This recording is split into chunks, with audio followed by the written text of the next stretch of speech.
అన్నమయ్య జిల్లా రాచపల్లిలోని శ్రీ ఆర్యమాంబ తల్లి జాతర ఘనంగా జరిగింది. ఈ సందర్భంగా అమ్మవారికి గొల్లపల్లి వాసులు ఆనవాయితీగా పాలు తీసుకొచ్చి అమ్మవారికి సమర్పించారు. అనంతరం అమ్మవారికి అభిషేకం చేశారు. మహిళలు ఎంతో భక్తి శ్రద్ధలతో బోనాలను ఊరేగింపుగా ఆలయం వద్దకు తీసుకువచ్చి అమ్మవారికి సమర్పించి మొక్కుబడులను చెల్లించుకున్నారు. చాందిని బండ్లు కట్టించిన భక్తులు ఆలయం చుట్టూ ప్రదర్శించి తమ తమ మొక్కుబడులను తీర్చుకున్నారు. చెక్క భజనలు, వివిధ సాంస్కృతిక కార్యక్రమాలు భక్తులను ఎంతగానో ఆకట్టుకున్నాయి.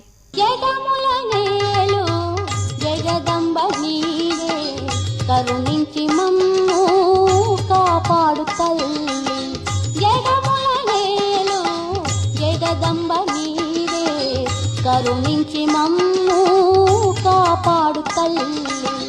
పరమేశ్వరి లలితాంబిక రాజేశ్వరి భ్రమరాంబిక, జగముల నేలు జగదంబ నీవే, కరుణించి